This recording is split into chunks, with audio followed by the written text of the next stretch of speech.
Hi everyone, welcome to Shenzhen, to IETF 125 Rift Working Group meeting. Please please make yourself familiar with IETF guidelines, how to proceed, and again, please do read. There are some changes from time to time to not well, so keep yourself updated with what's there.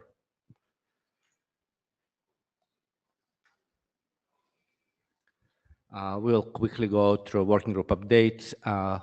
We are going to order presentation because Sandy needs to leave early, so we'll start with Sandy's presentation, and then Xinyang will talk about BFD, and then we'll have open discussion. So the updates here, the Rift KVTI has been in Azure queue for quite some time, 70 days, so hopefully they proceed with it. Working group drafts are segment routing, which we recently updated, and Auto VPN. It's close to working group last call, so we will ask authors to refresh it and probably start working group last call. And Rift BFD is on agenda. Rift Dragonfly expired. Tony, please update it. It's going to be presented. And AutoFR is expired. Again, if there's interest to progress with this work, please make sure it is up to date and updated. Sandy?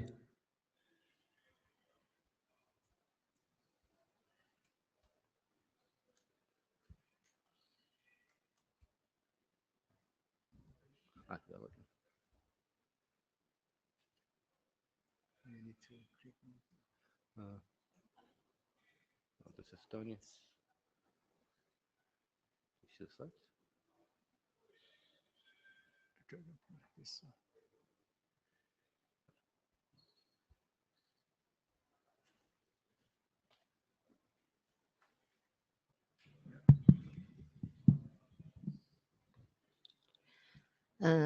Good morning. This is Sandy Zhang from ZTE. Yes. Probably not. This time I'd like to discuss Rift using Rift in Dragonfly topology. Oh, just 1 second. Yeah. Oh, people. No, People first.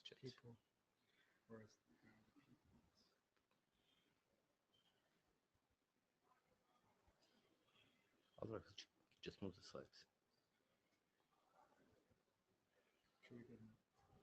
Okay. Oh, it works. Yeah. So first, let's see the background. We know that the Rift protocol has significant advantages in data centers, especially those used for AI computing, due to its lightweight nature. So in several implementations, the Rift protocol has been used as routing simulation in AI labs. And there is a draft already to discuss to use Rift to the Dragonfly Plus scenarios. And in practical applications, some AI calculations have very strict latency requirements. So we need the shortest possible passes. So while Dragonfly Plus significantly increases the interconnect scale, it also increases the number of hops between GPUs.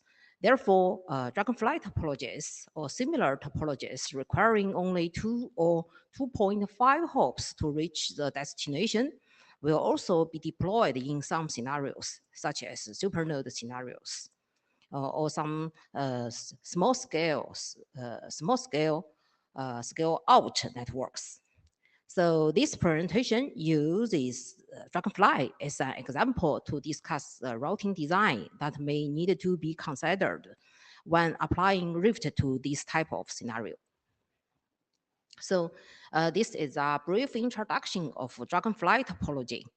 We know that Dragonfly's topology divides the network into multiple groups, so each containing several switches and servers.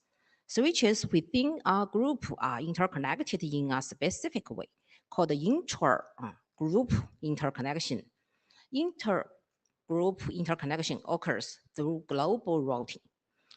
As can be seen, unlike Close or Fat Tree or Dragonfly Plus, Dragonfly's topology exhibits a flattened trend. So the diagrams shown here show a simplified scenario where each switch has only a few interfaces. In this figure, we know there are only 9 groups. Each group has 4 switches, and each switch connects to 2 servers, enabling interconnection of 72 nodes. Switches with a large number of interfaces can provide a large radius. So this is routing requirements for both of Dragonfly and Dragonfly Plus.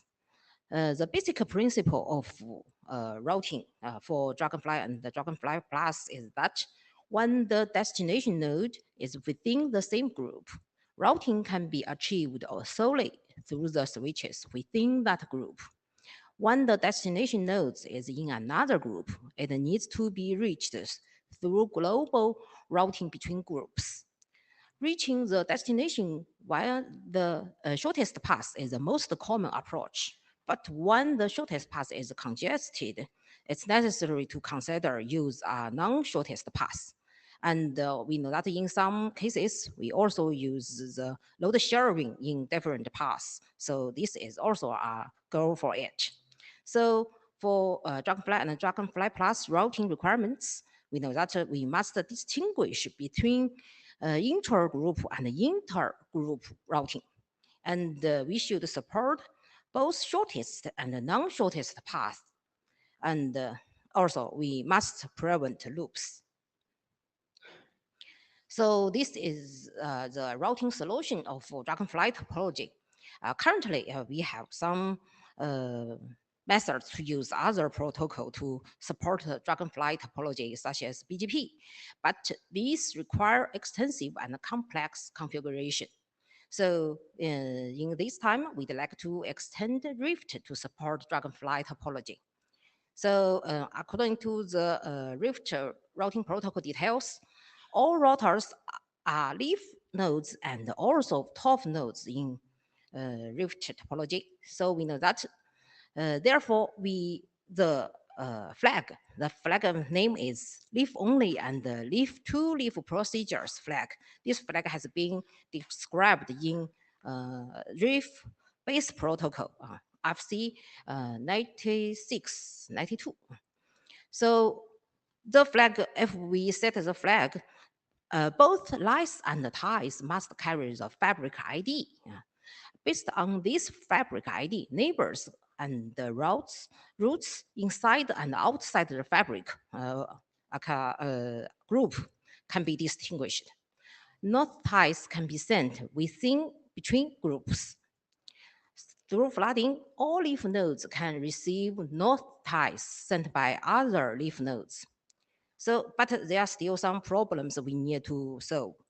The first one is duplicate flooding problem. Because due to the large number of interconnected links, flooding can easily cause routing stops. And the second problem is the route calculation problem, because we know that we not only calculate the shortest path, but also we need to calculate the non-shortest path.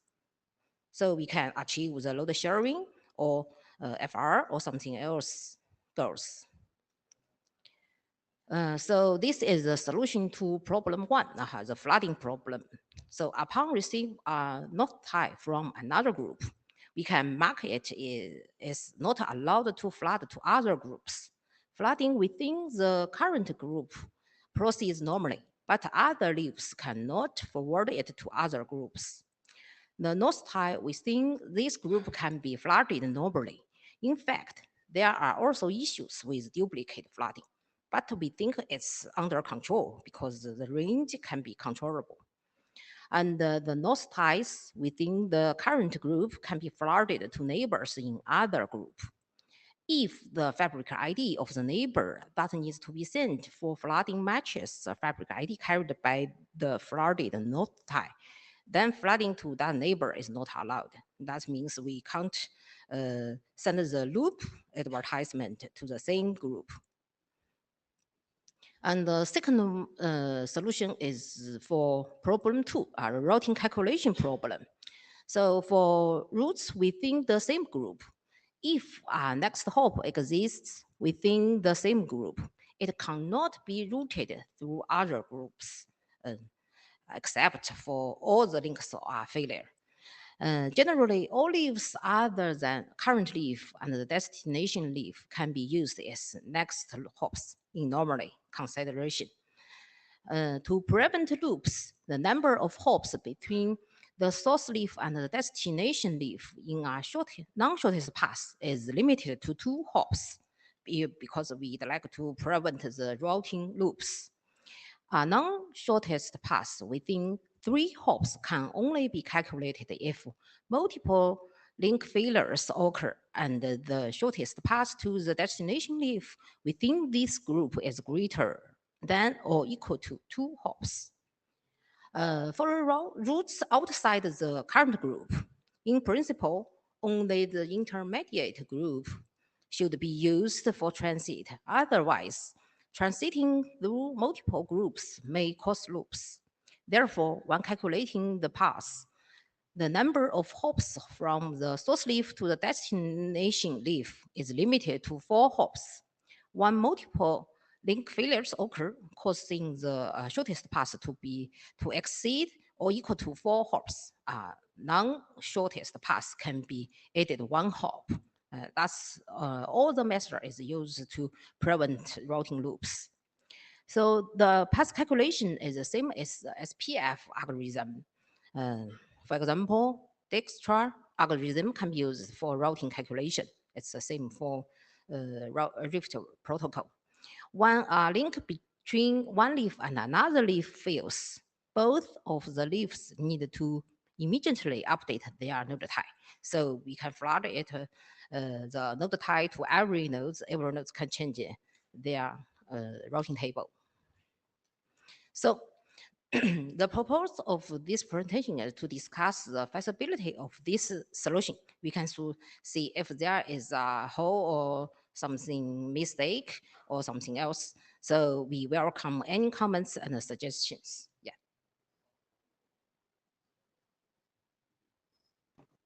That's all for today. Yeah, let me raise hand. Where's the hand raise thingy? Here. You have the queue. Hi, Tony. What do you want to say? Yeah, hi Sandy. So good. So you pushed this thing a little bit farther forward, I think in a good direction, because I was only talking about stuff that I was seeing, which was a dragonfly, which was connecting claw fabrics. This were all the discussions that I had. But I mean, you're showing the original dragonfly with clicks connected via the backbone, which is okay. So we can extend it. So I gave it some thought. So here are my observations.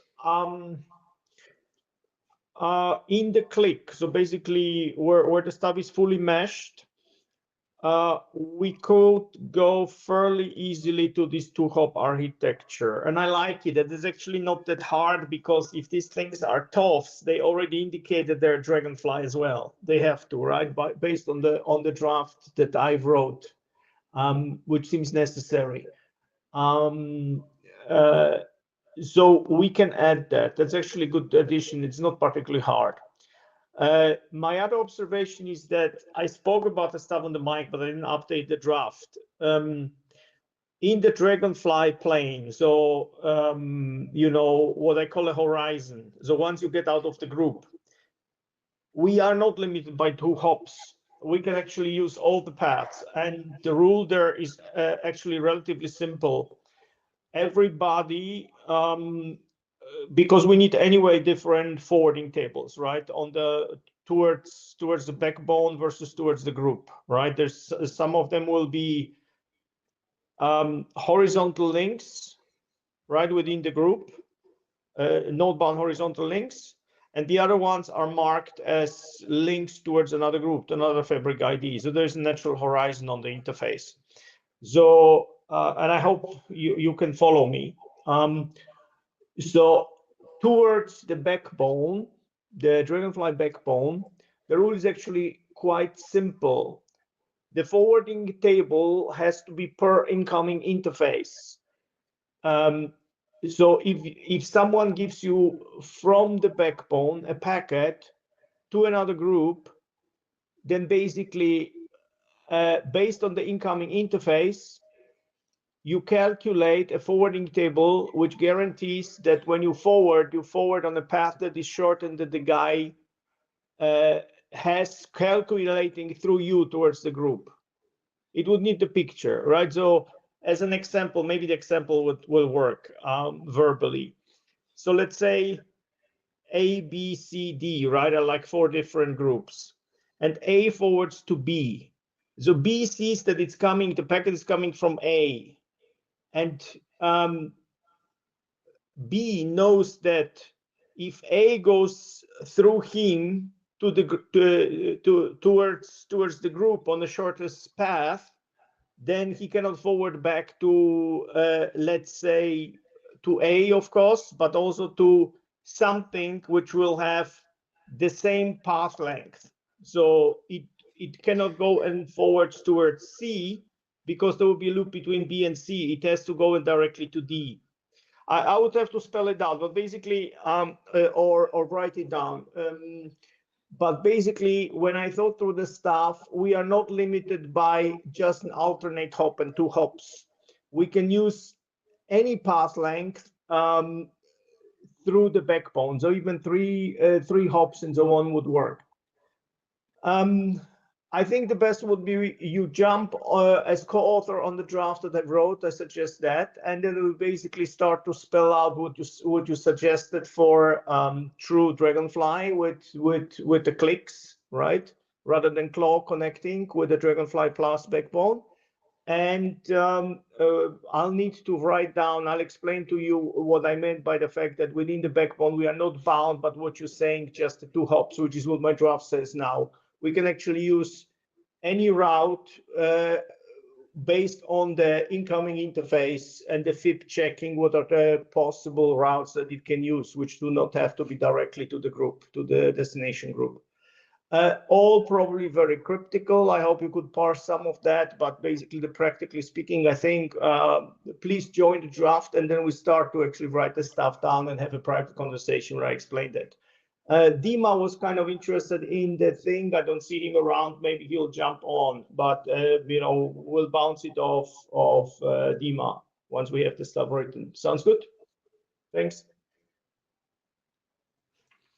Okay.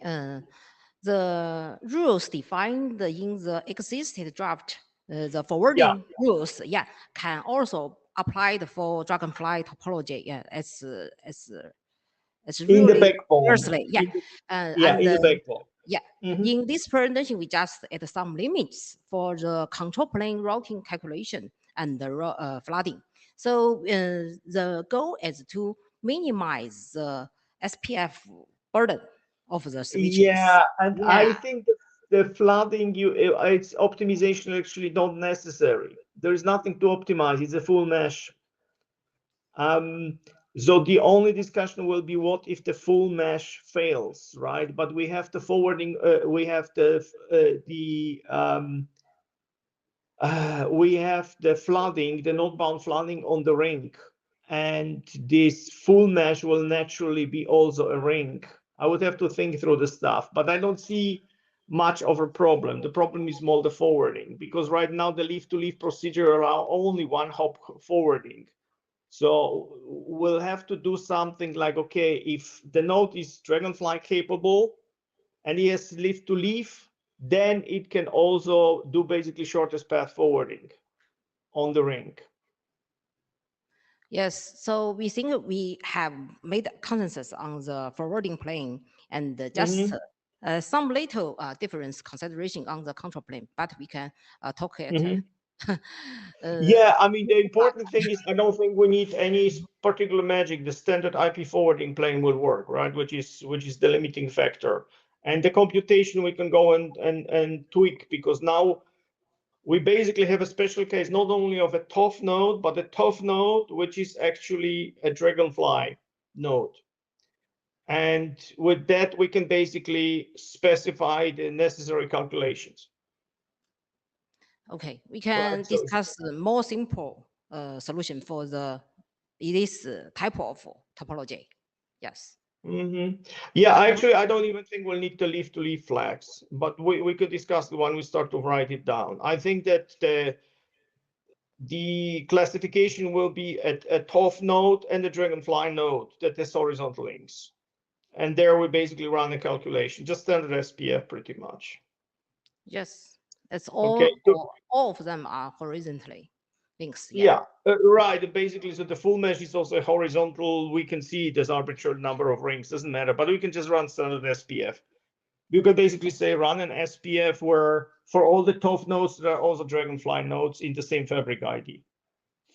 And the fabric ID, right, the different fabric ID is a natural horizon. If you see a TOF node on the other side, which is different fabric ID, like I wrote it, basically you know you're going towards a backbone to another group. And then in the backbone, forwarding rules and computation will apply. Like Yes. for each incoming interface, calculate, from the view of the guy sending you the stuff, calculate, the destination table. Which does not have to be going one hop, as long as it's shortest path. So I think it will all work. The control plane is, of course, delicate, but it's far, far simpler than any other solution, like, a million VPNs and whatever not that I've seen otherwise. So yeah, let's join on the draft and go and hammer out those details. But I think architecturally, the whole thing holds up very nicely. So thanks. Thank you. Okay. So Sandy, do you plan to write a new draft, or do you plan to work with Tony to update on the same draft? I'm okay with both of it, because we think that if the specification for the Dragonfly topology only is very large or very details, we can split it to two drafts. But if it can be make a sentence of I think we should keep it to one draft, because Right. otherwise we'll have enormous amount of replication architecturally speaking, because tons of mechanisms will be exactly the same. Click what Sandy's showing here compared to like Claw being interconnected via Dragonfly, 80% of the control plane functionality is the same. Okay. And actually, what Sandy suggests as further implication, it doesn't have to be a full mesh. The stuff will work for any arbitrary mesh. Pretty much what I'm seeing being interconnected via Dragonfly backbone. So basically, sparse full mesh, right, in the backbone. That's my current thinking. Basically, you bastardize Rift to mark everybody being a TOF node and the Dragonfly node. And then you can run Rift on arbitrary topology because we will just compute an SPF. What we'll lose is, of course, all these weighted ECMP and so on for the bandwidth, because shortest path tree doesn't support any of that. So it's just ECMP, which we can put bandwidth into, but basically deteriorates into standard shortest path routing, because the topology doesn't have a sense of direction anymore. But yeah, I think it should be one draft, because 80% will overlap. The whole backbone forwarding will be the same no matter what you build, as a group, as topology wise. Thanks. Thank you. So I'm looking forward to your collaboration, formal language around forwarding behavior, and again, excessive flooding. I think I'm Estonia. I don't think it's such a huge problem here. Yes. Yeah, I don't think it will be particularly a problem, because it's also a full mesh. There's like one hop flooding. I mean, and I don't see like people. Well, if people start to build something like 500 port fan outs for a group, for a Dragonfly group, then we may need rethink. But I didn't see such things. Yes, for now in the just a simulation environment, it's not too large networks here, and we can see what's the limitation of this Dragonfly can be used. Yes, with this function. So kind of right. Yeah. Well, I mean, right now, Dragonfly is difficult to cable, right? It's mostly used for supercomputing. So the data center stuff is just coming up. And from what I'm seeing, and the problem is that you burn ports extremely quickly in Dragonfly, right? So mostly what I'm seeing is like a Dragonfly, and behind that there's like servers attached, right, within the group. So it looks kind of like very small Dragonfly, a very small group, full mesh, and behind that everybody has kind of a lot of servers attached. So it's not like you have 500 ports group, right? Full mesh. Um, okay, thanks. Very good observation. And I think when we started Dragonfly work, it was intended mostly for DCI, right? So you build hubs at different Correct. geographies and interconnect them. Looking at where we are today, it seems like the most prevalent use case is actually within data center as kind of cheaper interconnect. So Tony is right about the topology limitations. And Yeah, I mean, Yes, yes. what I've seen is the true Dragonfly I only seen in supercomputing clusters. yeah. And then, like Jeff says, the real practical discussion I had, like, okay, we have Claw data centers and we somehow have to hook them up together. And that becomes kind of this Dragonfly Plus, where it's really Claw connected via sparse Dragonfly backbone. And now I'm seeing that people try to build some small Dragonfly full meshes, but it's basically the switch is being Dragonfly, and each switch is a lot of servers, like NVIDIA gear hooked up to that stuff again. So it kind of looks funny because at the bottom it looks like single homed, lots of servers. But Jeff will know more about it. And But yeah, mhm. yeah, bit more information here. Why we don't see proliferation of Dragonfly Plus in DCI is that longer distance really requires changes in the congestion control and Yeah. parameters that collectives use to open new QPs, right? So Yeah. if your path is unpredictable length, doing it runtime at application layer is really complicated. That's why, again, on my side, I see Dragonfly kind of becoming serious consideration within data center because of its cost. I don't see it going anywhere towards DCI. I think this idea is kind of in the past. Okay. It will be Okay. not be used for DCI. Yes, Yeah. just inside the DCI. Yeah. Mhm. So All right. maybe So maybe I got so it. oh, sorry, I chime out. Maybe I got it completely wrong, but I thought Sandy, you mentioned that the North Tide is basically flooded everywhere. Is that true? Yeah. So what's the difference from regular IGP? Because if we'd like to introduce new features in IGP, it's very difficult because if we use OSPF, how about the router LSA or anything else LSA? I'm not much sure. I think it's much difficult than Rift. Yeah. Just do BGP with policies. Yes, Mm. I don't like BGP policies.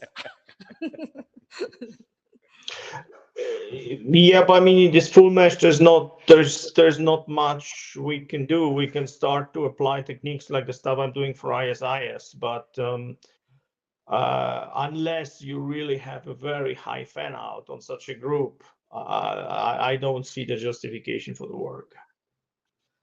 Oh, maybe if we can consider about to use ISIS instead of OSPF. I think OSPF is difficult to use, but Yeah, SSP, right. I mean, that's absolutely a possibility, right? If they run it and then basically the only thing you run, yeah, but then still, um, hmm, I would have to think about it. I don't think it will help you because you need the Rift information everywhere anyway. And normally it's ring flooding, and here you have a full mesh, so you end up with a full mesh flooding anyway to get everything everywhere. But yeah, we chat that through. yeah, we can discuss more details offline. Yeah. Yeah, and potentially we can also dedicate maybe 30, 45 minutes next ATF to go through all use cases with regards to DFDF plus and pros-cost analysis. I think it's a fascinating topic, and Rift is ultimately suitable protocol to do this. Okay. Thank you. Thanks, Sandy.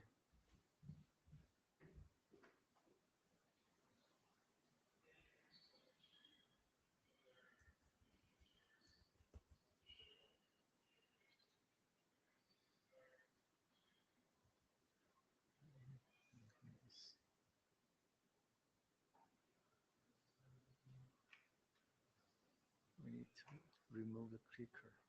That's what I learned. Can you remove the clicker and then we can upload the slides? Share the Why slide. cannot I remove it? Take the slot control. Yeah. Yeah. Take Okay. that. Yes.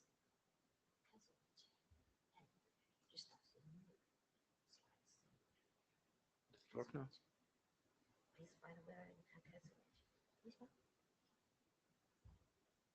Ah, Use the clicker. magic. IT magic.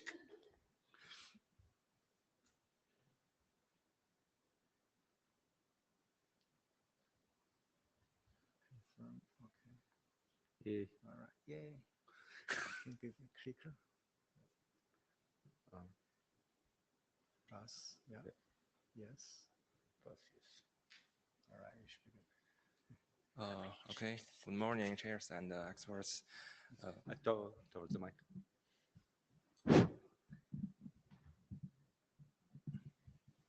Thank Closer to the mic. Yeah. you. Okay. So the title of my presentation is Bidirectional Forwarding Detection for Routing in Fat Trees, BFD for Rift. So I'm Chen Wen from China Unicom, and the co-authors include Yu Zhou and Lin Zhu.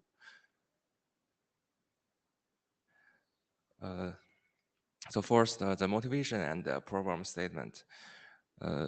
In the data center network, the transient links failure and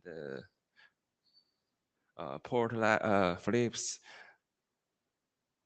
optical. So can I closer to this? Oh, okay, thank you. The cameras. The cam. Little bit back.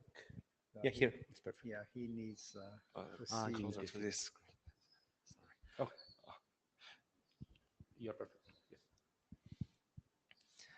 Yes. In the data center network, transient link failure, port flaps, and optical module issues, and cabling problems would be amplified into tail latency, task retries, and reduce the network throughput, even the service failure. So the large-scale data center network, especially those supporting AI training and other latency sensitive workloads, requires faster failure detection and convergence. And on the other hand, Rift's keep alive mechanism centered around second scale hold time. It's inherently oriented towards stability and scalable agency maintenance. So it is not well suited to serve as a primary mechanism for sub-second fast convergence. So we think it is a good solution to use a single hub BFD with Rift to provide faster and interoperable failure detection. This draft includes three main parts. The first one is BFD session establishment, include parallel link considerations and BFD parameter requirements. And the second one is interaction with Rift. This part specifies how BFD state changes interaction with Rift protocol, including their impact on adjacency state topology updates and convergence behavior. The third part is multi-instance considerations. The shared BFD model reduced the total number of BFD sessions, but it must use compatible BFD parameters. And for the per instance model, Rift instances may have different operational requirements for BFD. And it requires a demultiplexing mechanism to distinguish different BFD sessions. The following is details information of the three parts. For the BFD session establishment, Rift advertised the BFD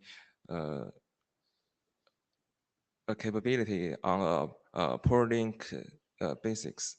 In the RFC 9692, support for BFD is indicated with a link capacity field carried in IIE messages. For the BFD parameters, after the Rift three-way hello adjacencies established, the BFD session should be automatically formed by using the discriminator exchange, which is a local ID in the IIE packet. And for other BFD parameters, they should be configured. For example, the BFD detection time should be significantly smaller than the IIE hold time. For the parallel link considerations, per link BFD session for parallel links, independent failure detection for each parallel link enables more accurate topology response representation and link state update behavior.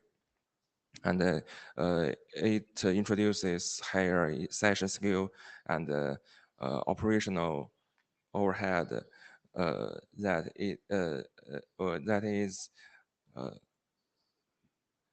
a shared session approach than the shared session approach. And for the shared BFD session for parallel links, it may lead to the incorrect Leibniz inference for individual links. And it may be used when accurate topology visibility is not required by Rift. So the second part is interaction with the Rift. After the when the BFD session became changed to the down state, the following action should be performed in the Rift instance. The step one is the corresponding Rift instance and LIE FSM should be reinitiated and updated. Step two, the node topology information element should be updated, such as link ID pair and boundwise. And step three, the topology information should be fleeting. And step four, perform the reachability computation or disaggregation as required. And the third part is multi-instance considerations. In Rift, a node may be concerned with multiple Rift instances.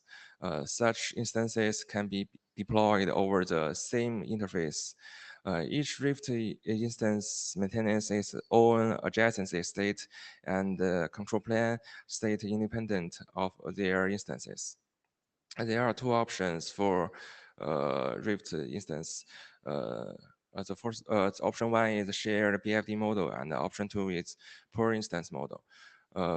As for the fault isolation, the shared BFD model is weaker, has weaker isolation. One BFD failure may affect multiple FID instance, Rift instance. And for Pori instant model, it is more stronger, and a failure in one BFD session affects only the corresponding Rift instance. In terms of the parallel compatibility, the shared BFD model requires compatible BFD parameters across the instance shared in the sections. And the per instance model, each instance can use its own BFD parameters independently.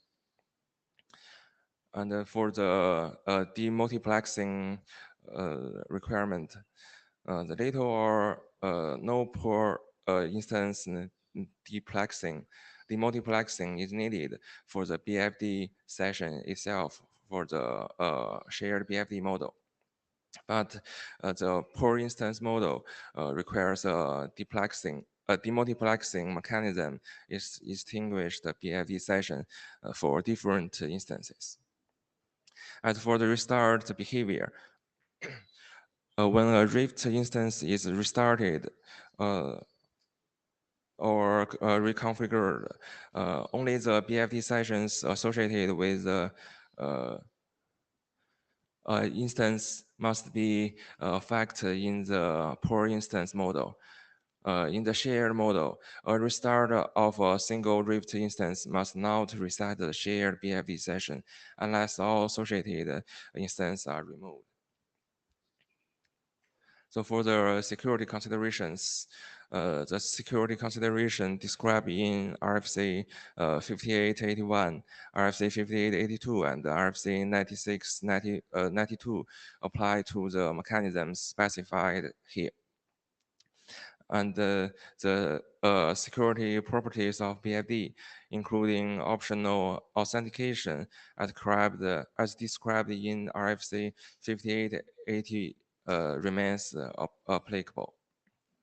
The single hop protection mechanisms described in RFC 5881, such as the use of TTL or a hop limited of 255, also apply. For the additional security considerations, we think shared BFD may enlarge the failure domain. For example, a single failure, misconfigurations, or attack on the shared session can affect multiple Rift instances simultaneously. So that's all my presentation. Suggestions and questions are welcomed. Thank you. As working group participant, shared BFD over L3 links, it's a really bad idea because not only it creates inconsistency, because links that you have BFD configured will notify failure faster than others. The only case where bundling is allowed, I think, when your multi-link bundle is actually locked, then you can apply BFD overlock logic where you have micro BFD session per each constituent. Over layer 3 bundle, I don't think it's a good idea. You want BFD session per link.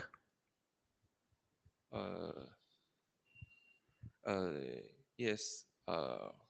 We think when there are multiple links between the two endpoints and multiple Rift instance can be established. So maybe there are two options per instance model or shared BFD model. If you go to the previous slide, one before, yeah, here, no, where is it? Yeah, so shared BFD session for parallel links, that's what I'm referring to. I'm not talking about different instances. Here, if you have more than one parallel link between nodes, you want a BFD session per link, not one shared. It doesn't represent true state.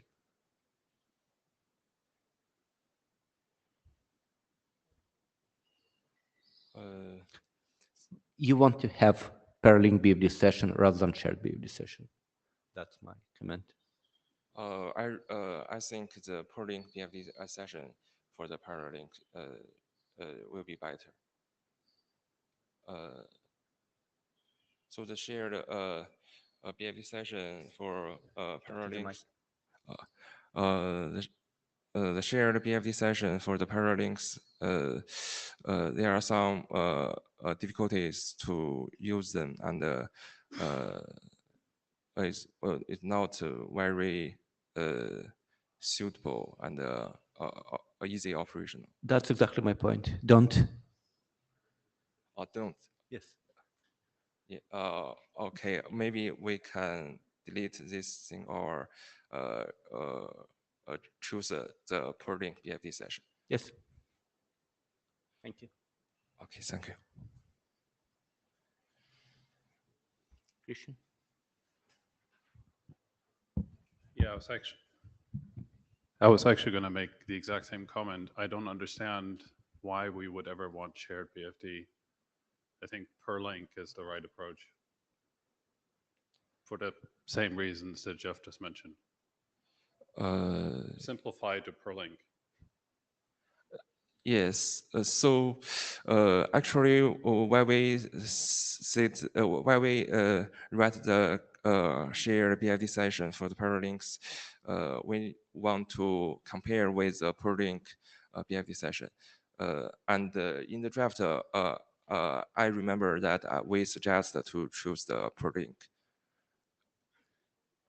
Right, but I think that I don't personally. I didn't when I looked at it. I did not understand why you would ever want shared BFD. The trade-off seems to be that you need to do demuxing, and that seems like not significant of a cost. And I don't understand what the shared picture would give you for the reasons that Jeff mentioned, because you don't get real-world state at that point.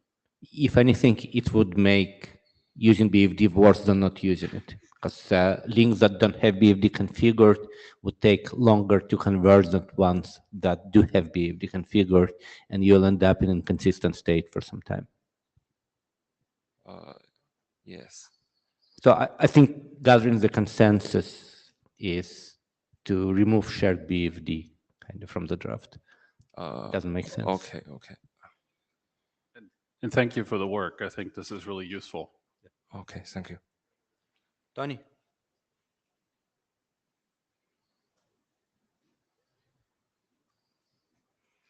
Wake up, Tony.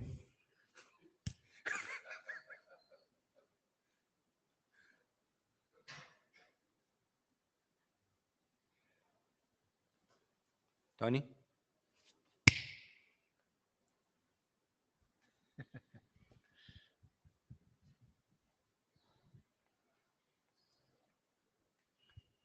Tony, if you're offline, please send your comments to the list. No, I'm here. Sorry, I killed the mic. I have like 5 different kill the mic buttons. So sorry. So let me start again. So there was a bit of confabulation here on the mic from different parties. So first, Rift does have a BFD section in the spec on 686, right? The section was left in a state of somewhat benevolent neglect, and it was intentionally so, because there's a lot of implementation dependent stuff once you start to deal with BFD. So my first observation towards the draft is that it actually repeats a lot of what the Rift RFC already says. Okay, it's mostly aligned. So that will need a little bit of combing. There is no value really to have another RFC coming that will contradict the base spec, right? Unless we have to correct it. But it's mostly aligned. Almost everything is correct. What as to the parallel links, the RFC says specifically that you may run it on an L3 bundle, parallel thing, right? You can run one session or multiple sessions. That has deep implications how you configure BFT or BFT configuration is supported. I won't delve into this stuff here. So yes, you should run a BFT per L3 link, but there are BFT cases where you will be forced with other protocols that run it actually just one on all the parallel links. So that's why the may in the spec. The stuff that would be very beneficial in this draft RFC would be how to deal with the admin down, because the RFC does not deal with it. It basically says, after you came up and the stuff, because don't forget, so there was a confabulation on the convergence. The Rift spec says you bring up BFD after the Rift three-way is up. It's actually the only way if you start to implement it. So the BFD does not slow down convergence, okay? And as you see, the rate adjacency will stay up even if the BFD is misconfigured and doesn't come up, which is actually a common problem. That's why you cannot rely on BFD to come up, because sometimes BFD actually even needs the next hop that Rift installs to work. So the BFD comes up after the three-way. And if it doesn't, then it doesn't matter. Once it came up and it bounces down, then the spec says you should bring down the adjacency. All the section now in the draft that says, and then you should flood, and then you should SPF and so on, this is not necessary and actually harmful, because this is all already in the base RFC. And if this thing starts to contradict the base RFC, then it's unimplementable. However, like I said, the admin down is the hole that is left, and is actually something that is extremely painful in deployment, as other protocols know. So it'd be good if this draft would start to differentiate and specify precisely how admin down works, or what is the intended behavior, right? Because the down should bring the link down. The admin down is mostly configurable on protocols and good implementations, and by default should not bring the link down, because the admin down is used very often when people go and muck around in whatever, reconfiguring parameters or something. They do something on the other box, on the remote box, but they don't want to bounce the session down. That's why there's an admin down in BFD. So I'm willing to go and comp through the draft and see whether there are any contradictions, and basically write out the comments saying what should be ideally removed from the draft, because otherwise it will basically at best repeat the RFC, at worst contradict it. That's from my side. Thanks. Okay, thank you.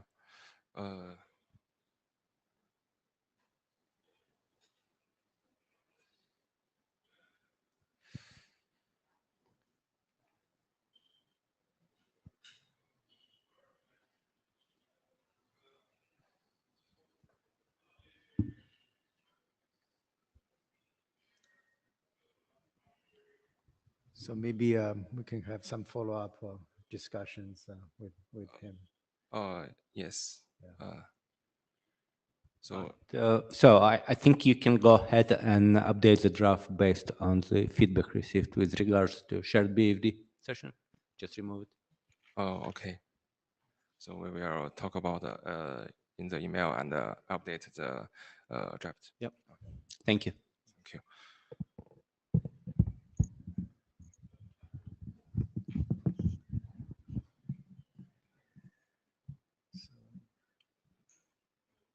Open discussion. Do you want to come up?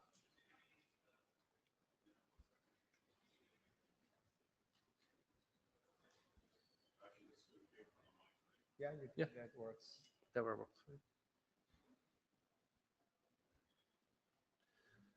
So I wanted to see if maybe we can have some discussion about, so what do we see as barriers for adoption for Rift? And what sort of work do we need to do to be able to remove them? Is this work that we need to do in this working group? Is this something else that we need to do? How can we focus this work?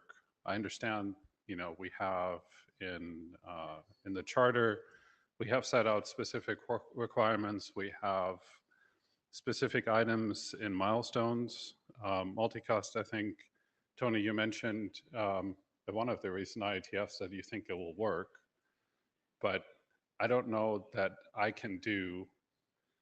I don't understand how multicast would work in Dragonfly with Rift to be able to write the draft. I would love to help, but I don't know that I can start that work. I'm wondering what else do we need, and where's help needed? And part of why I'm asking the question is because I would love to be able to marshal resources to be able to see a Rift implementation being stood up, but I'm struggling with the trying to make the case for it. As much as I think it's a really cool thing to have, and I love just about everything about it, how do we sort of structure, what sort of resources do we need in the working group to be able to close the gap?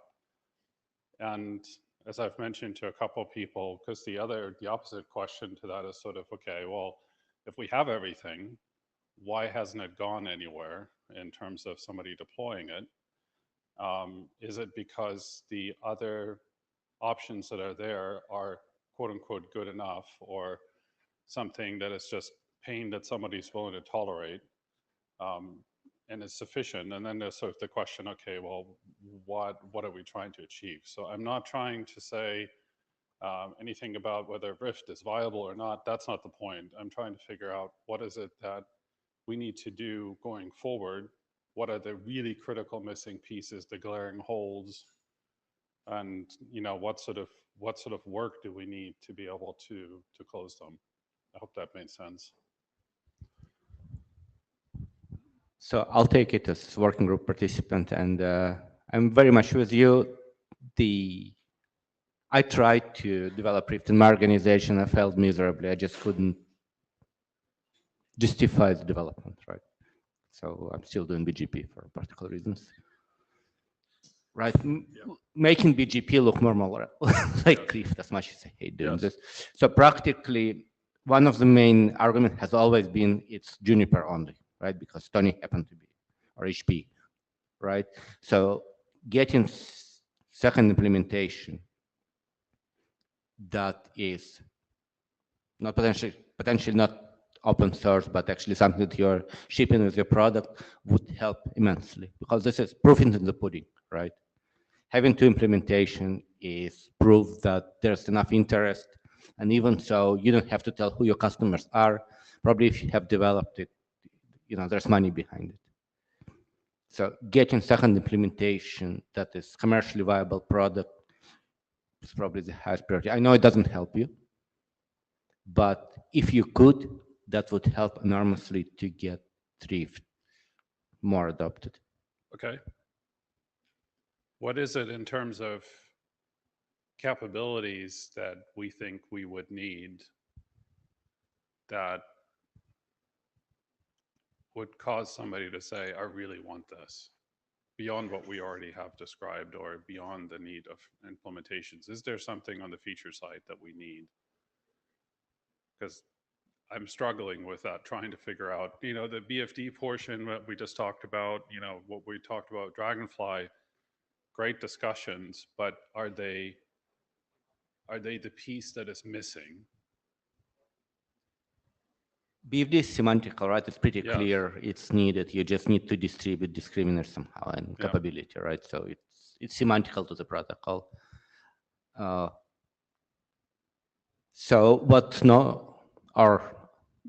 well understood is Rift ability to provide channel for metadata. It's So things like the auto. it's such a usable capability, especially in the IDC. And if you follow my BGP work, you might see what I'm doing there, but it's already in Rift. It's built in. Yes. Yeah.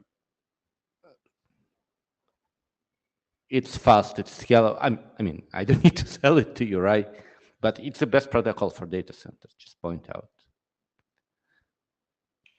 Yeah, so multicast would be a good differentiation, right? Because no other protocol can support that. But then again, it's a discussion, right? You have to convince people to use multicast in data centers. Very much an uphill battle. Albeit they complain about all the problems that multicast would help them with since years. Okay, and yes, BGP is there because people perceive it as a free lunch. Right, they grab some open source nuts so tinkle, and then they pay the absolutely outrageous price to maintain the whole thing and build controllers and struggle with the weirdest stuff. But if you talk about Rift, they want a free lunch, right? And I can't speak for our product people now, especially after acquisition, but there is a possibility to license the stuff. And then you come up with a discussion, yes, but everybody is doing BGP. So yeah, installing a new protocol like that is an uphill battle. Technical advantages are one discussion.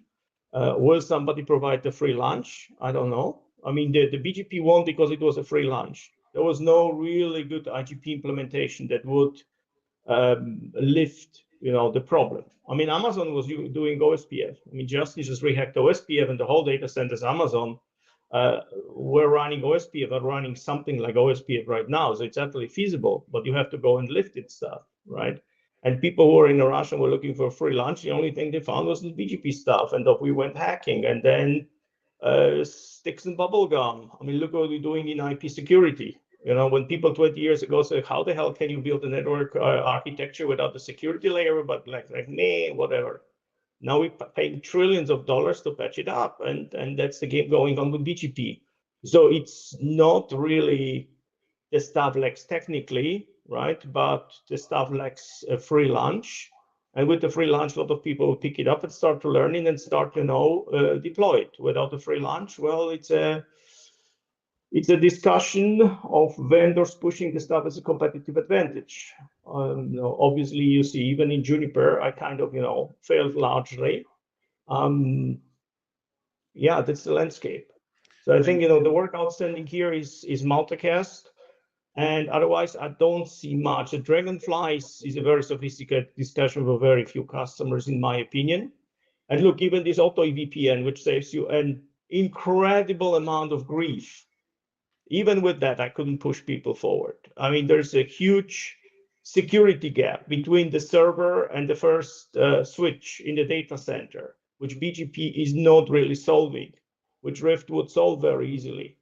And even with that, it's very, very hard to do the uphill battle. So, yeah. To me, the top of the market of where you could deploy something, right? They have the resources to invent, bend, shape, whatever it is that they need to, Yeah. and and possibly do some unnatural acts to operate anything at scale. That's entirely possible, right? Yeah. There's a whole other group of folks emerging in the industry that are just like a step below that, who need to build infrastructures, who need something simpler, who don't maybe Yep. have access to the same dev talent that the top guys on the totem pole do. And for Yep. them, to me, this would be a good fit. Yes, absolutely. And it seems like to do that, you would need implementations that are interoperable to show that it isn't just, sort of a one or two horse game. But then, is there anything else that we need for that? Because I'm struggling coming up with anything. So it seems like being just routing protocol in data centers not enough to move from existing stuff, right? Otherwise, we would already moved. And I think kind of looking around, we see people implementing something like Rift in other clouds. It smells like Rift, it quacks like Rift, it's just called differently, right? Yes. So multicast is an interesting point. So with proliferation of MOE need for subgroup replication, practically we are going, again, beer is complicated, potentially we are going towards IGMP, MLD, PIM deployments, right? People hate the protocols, afraid of them, hate them, and in a lot of cases, rightly so. So looking at what it took to implement segment routing extensions in Rift, which is a cup of dev work, it should kind of hint you of how easy to extend because of how protocol philosophically built. It's extendable to infinity. So if we wanted to do something, say, to get the multicast piece done, what do I need to do? Do I need We've got the best multicast person sitting here. So do we need to do a mind melt and figure out how to? Well, there is a very good draft that expired that just misses one piece that needs to be solved. Okay. And then everybody kind of fell sideways and kind of lost interest, walked off. But Jeffrey can talk about it because he was one of the drivers. So multicast is just one example of many features we could work on the Rift to make it more complete. However, because of the deployment situation, people have kind of sometimes they run out of steam and they cannot prioritize this. That's one of the problems that is leading to the situation. Yeah, it's great to hear that you're interested in helping the multicast. We can definitely work together on that. We started the multicast work and we built the subtree to the tops. Now connecting the tops through the tops, and that part we started working on. We got some idea. We just never got the chance to really bulletproof it and to confirm and to ourselves and confirm to others that yes, that works. That's the part we have not finished. I have tried many times to try to resurrect that work, but I just never got to do it. It's great to hear that you're interested in work on this. So that's great. We can get it done. I'm trying to figure out, I might have the opportunity to task folks to be able to investigate something. And I'm wondering if this is, multicast should be that or not. And if that is sufficient to perhaps be interesting for somebody to look at and say, hey, this is a complete picture, solves a whole bunch of problems. So I don't have to create this dump truck model of just adding and adding and adding on top. So since MOSPF is dead, been for a long time, none of currently available protocols is multicast capable, right? It needs PIM on top to actually do this. Yes. If we can build it in Rift, and we can, Okay, we can so maybe rejuvenate that's- MOSPF in a way. Well, no, the advantage of the whole thing will be that it's not MOSPF. I mean, I had long discussions. I mean the with John. functionality, not the disastrous consequences. Yeah, well, the problem was that John ended up with so much state, in the routers per group that the whole thing was completely infeasible. But that's not the case here. Here, basically you just build trees or multiple trees. When you look at the draft, I thought that the best insertion points when I was, putting my time into that stuff extensively was the EVPN auto configuration, because it's absolute hell on wheels, right? And I couldn't even, the whole thing was built, demonstrated, full ZTP, coming up a fabric with EVPN. And well, at the end, people go and build some weird controllers and distribute a million things. And the other insertion points where I heard a lot of bitching was really the air gap security-wise from the server. And now people are deploying this BGP with this, like 3 flavors of bandwidth communities. And that's ultimately what they have, and they pay the backend price. Like if they can put the resources or, I'm building technologies showing people insertion points, right? And the other stuff is very hard to control. But it's the partially religious discussion, partially people being scared, partially people, there is this I'm Google disease, right? And like you say, the 4 guys at the top, they can do whatever the hell you want. And the rest of people you see doing weird stuff, and then random things happen.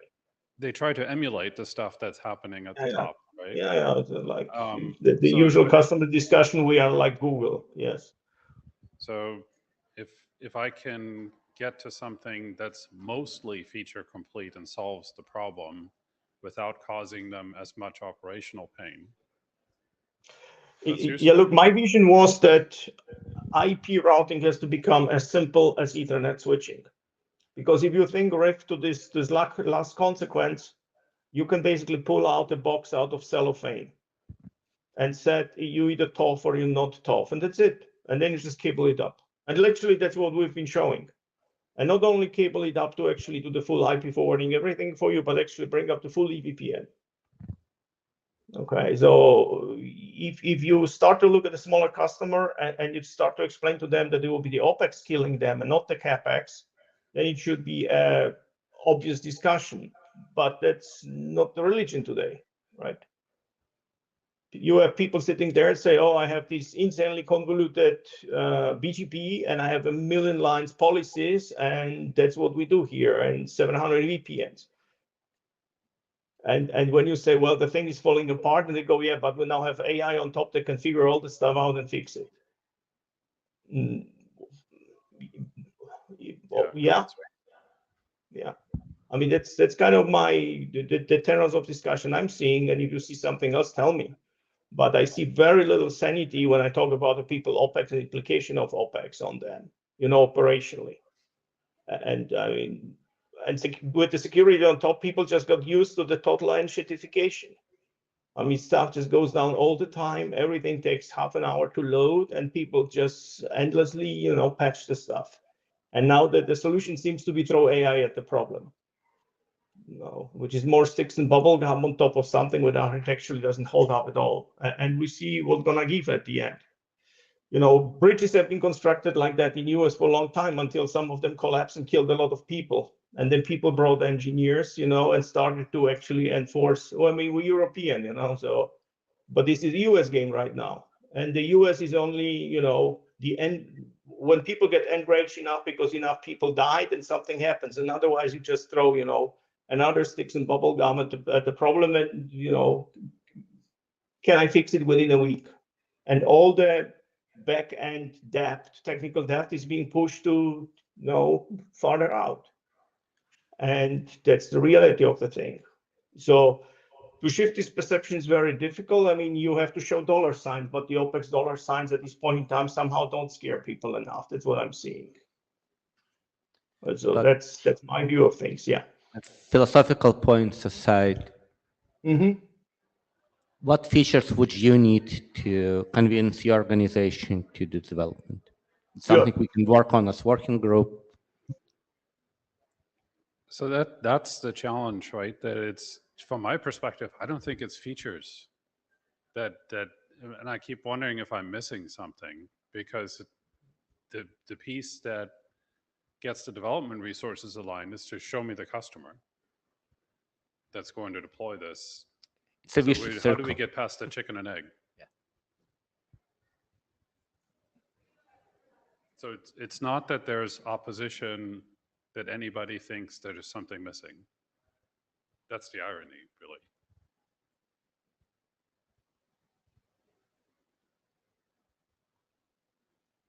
Okay.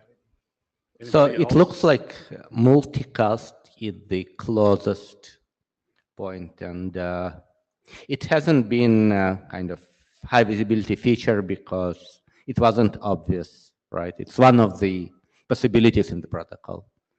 So maybe let's focus and make some work of it for next IETF. Okay. Tony, Christian, Yes.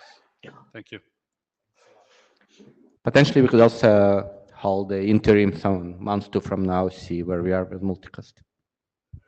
Yeah, I mean, the multicast at the end, there was just this joining the tree problem, and then when it stopped, and when we figure out what it needs to join the trees in terms of, any changes of the base spec or whatever, I'm all game. But it's really the multicast folks that have to, to decide how they want architecturally the stuff to hold together. Tony, I think main point is that it's not yet another routing protocol to run PIM, right? It's a replacement. Yeah, I agree. And like I said, there's only this. I mean, Jeffrey knows where the stuff stopped. It wasn't the joining the trees, right? It was Pascal, Jeffrey, and who else was in this discussion? It was like 3 people, and that's where it stopped. And if we figure out how to join those trees, and whether we, for example, need more reflection or special ties or something, easily done. But I went for basically that's something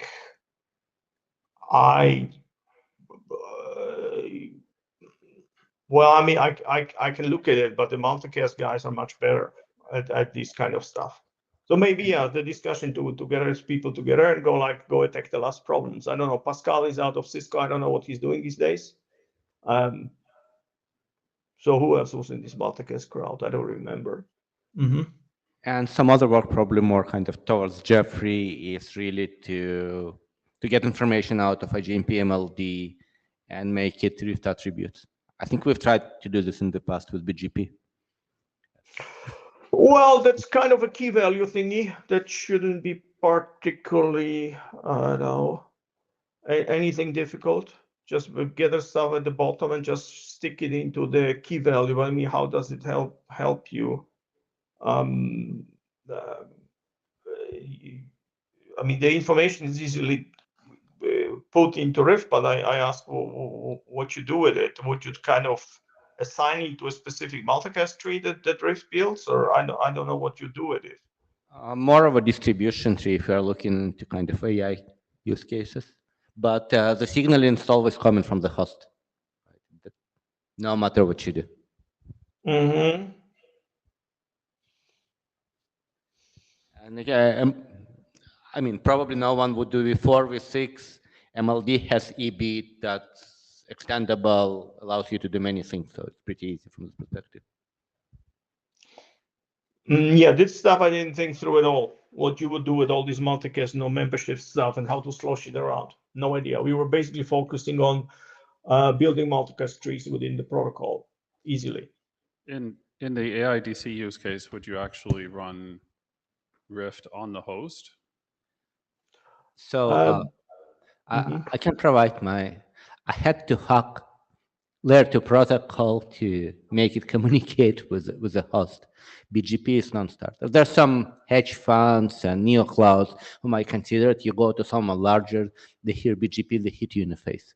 Yeah. So Yes, yeah, that was also an insertion point, right? That's why there's a specific section in Rift dealing with security, and extremely lightweight Rift where you basically put it on a server with pre-configured key, zero configuration, zero attack surface, right? And you close the air gap, security air gap, and all the multi-homing air gap that today you have on the servers.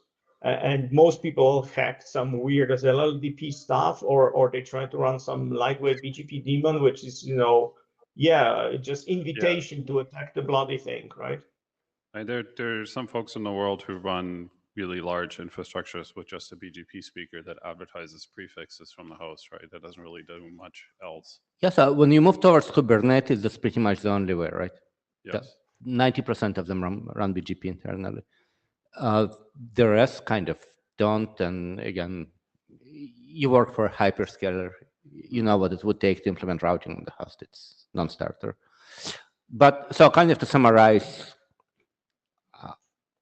let's focus on multicast. Yeah. Best case, we do something that makes people seriously consider it. Worst case, we are engineers. We spend some time trying to solve interesting problem. So it's a win-win situation. Thank you. Tony? Yeah, nothing to say. Well, there's an interesting observation that once you move out of very few hyperscalers, you will find that organizationally, the server guys and the networking guys are at each other's throats, and it's one of the largest actually obstacles to get any kind of routing on the host, right? So you end up in the weirdest corners. The interesting point that MLD doesn't fall in this, it's an acceptable kind of UNI in a way, together with LLDP. The rest is not.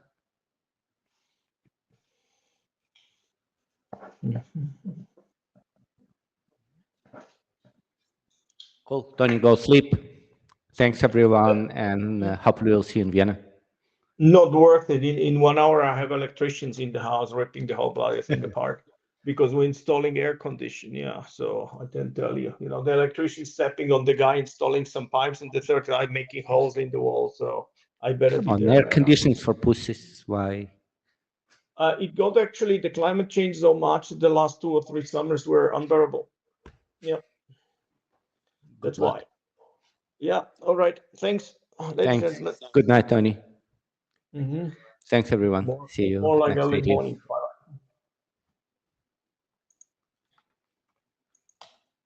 It was a very good discussion. Thank you, Chris, for being here.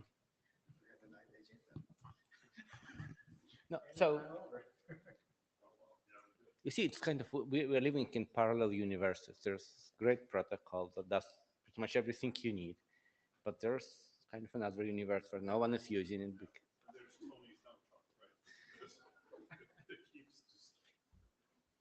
Yeah. I would really advise you to see what I'm doing with dump truck. It's like 3 floors dump truck now.